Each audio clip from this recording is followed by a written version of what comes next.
નમસ્કાર ખેડૂત મિત્રો, હું એજે મુળિયા આપ સર્વ ખેડૂત મિત્રોનું હાર્દિક સ્વાગત કરું છું. ખેડૂત મિત્રો, ખેડૂત ખુશ તો બધા ખુશ આ વાત લઈ આપણે દર વખતે કંઈક ને કંઈક નવી માહિતી સાથે મિત્રો મળીએ છીએ.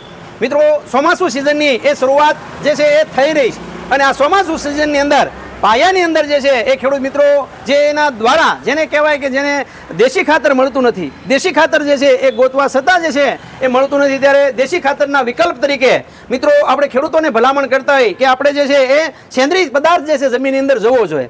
તો એ પદાર્થ જે છે એ કેવી રીતનો જવો જોઈએ એની વાત આજે આપણે સાહેબ પાસેથી જાણીએ. સાહેબ જે છે એ આપણને કિસાન મિત્ર મિક્સ ખોળ વિશેની વાત કરવાના છે. આ કિસાન મિત્ર મિક્સ ખોળ બીજા ખોળ કરતાં કેમ અલગ પડે છે?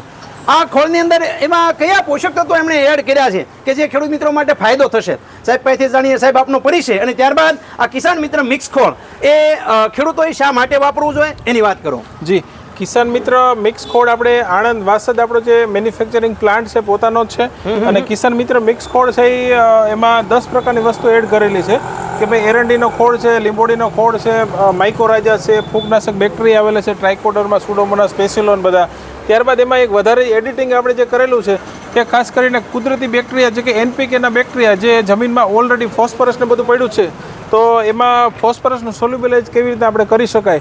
અને આ ખાતર આપણે 1 વીઘામાં 1 બેગની ભલામણ છે તો 1 બેગ આપણે વાપરવાથી ખેડૂતોને રાસાયણિક ખાતરની જરૂરિયાત પડતી નથી અને દેશી ખાતરનો જે મેઇન ઉપાય એનો જે ઓપ્શન છે એ મળતું નથી. તો આપણે એના ઓપ્શનમાં ખાસ કરીને એને વાપરી શકાય છે.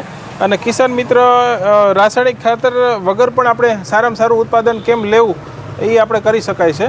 તો ત્યારબાદ આપણે એની અંદર આપણે બેક્ટેરિયાનું પ્રમાણને બધું જળવાયેલું છે.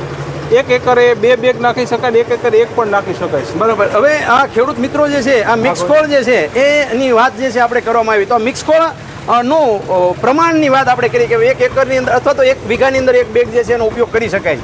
તો આ મિક્સ ખોળ જે છે એ ખેડૂતોએ ક્યારે વાપરવો જોઈએ અને કેવી રીતનો વાપરવો જોઈએ? હા, ખેડૂતોએ ખાસ કરીને જે વાવણી કરતા હોય તો અગાઉ જે ઓરવીને વાવવાનું હોય ત્યારે પહેલા પણ વાવી શકાય, પાયામાં પણ નાખી શકે છે ને ઉપર પૂખીને પણ નાખી શકે છે, ઉપરથી પણ નાખી શકે છે. બરાબર.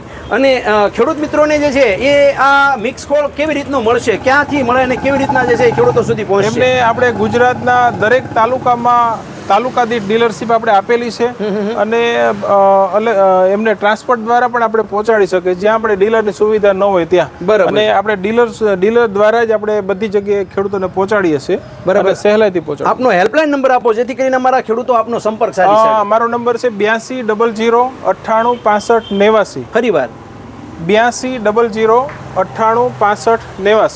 ખેડૂત મિત્રો, આ જે છે એ સાહેબનો નંબર છે. ખેડૂત મિત્રો માટે ખૂબ સરસ મજાની માહિતી આપવા બદલ સાહેબ આપનો ખૂબ ખૂબ આભાર.